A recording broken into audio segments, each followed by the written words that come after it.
6 تاریخ کو پاکستان فضائیہ نے ہندوستان کے ایئر بیسز پر حملہ کیا اور 7 تاریخ کو ہندوستان نے بدلہ لینے کے لیے ہمارے بیسوں پہ ہوائی اڈے پہ حملہ کیا. ہم لوگ الصبح یعنی سورج نکلنے سے تقریباً 1 گھنٹہ پہلے یا اس سے کچھ کم بیش اپنے کاکپٹس میں بیٹھ جاتے تھے, تمام ذرہ بختہ جسے کہتے ہیں ہم پہن کر. اور میں ابھی سورج کو طلوع ہوتے ہوئے کافی وقت تھا, میں اپنے کاکپٹ میں اسٹریپ کہتے ہیں, میں سو گیا جی. اور پھر کسی سائرن ہوئی, کسی پائلٹ نے آ کر ہمارے جہاز کے فیوزلاج کو ناک کیا. تو میں نے آنکھ کھولی اور اللہ کے فضل سے اس وقت میرے زبان سے کلمہ نکلا اور بسم اللہ الرحمن الرحیم میں نے پڑھی. مجھے معلوم تھا کہ اس مارکے میں کچھ ہوگا.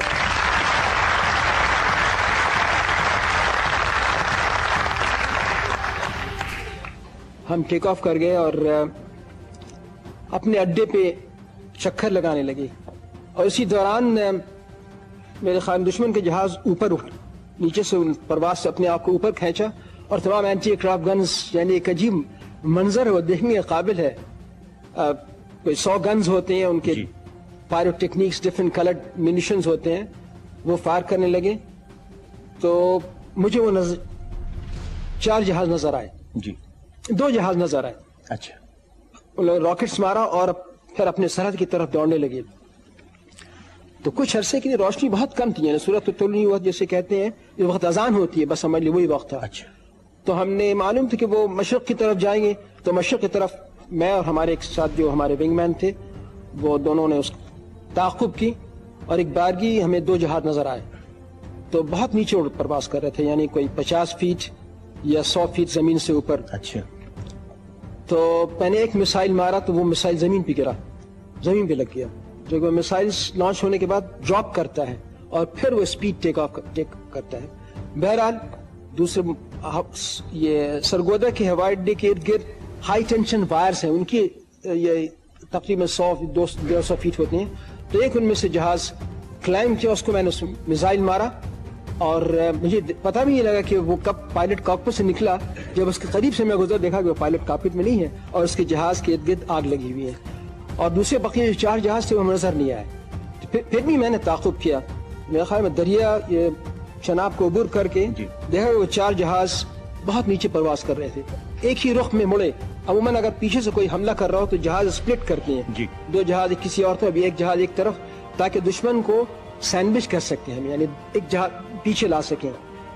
تو وہ چاروں ایک ٹرن میں ایک ہی دائرے میں ٹرننگ کرنے لگے. ایک ٹرن میں وہ 4 جہاز اللہ کے وجہ سے مار گرا دیے. ایک عجیب سی کیفیت تھی, سورج وقت طلوع ہو رہا تھا اور ہم نے سورج ہمارا بیس مغرب میں تھا. اور ہمیں یہ معلوم ہے کہ یہ کہوں گا بار بار کہ ہمیں کبھی پشیمانی ہوتی ہے لوگوں کے سامنے آنے میں, چونکہ کسی ایک خاص فرد کو, خواہ وہ فوج سے ہو یا فضائیہ سے ہو یا بحریہ سے ہو, اسے چن لیا جاتا ہے, اس میں ایک تقدیر کا ایک ہاتھ ہوتا ہے. To project his force, project his country also.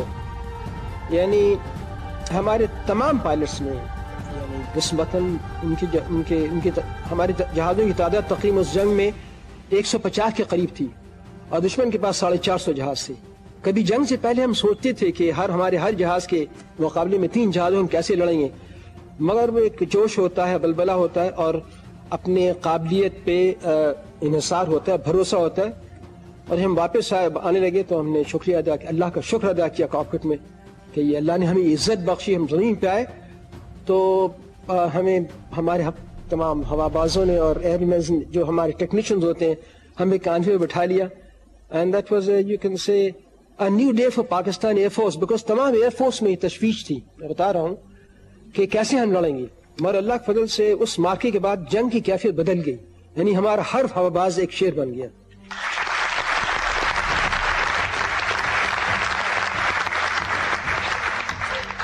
ہم لوگوں نے جو کام کرنا تھا ہماری جنریشن وہ کر کے چلے گئے.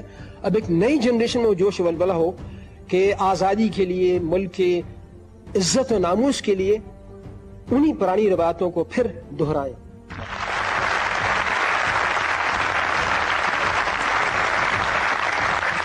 اللہ کی فضل سے بر صغیر میں ہمارے آباء اجداد نے 800 سال تک حکومت کی ہے.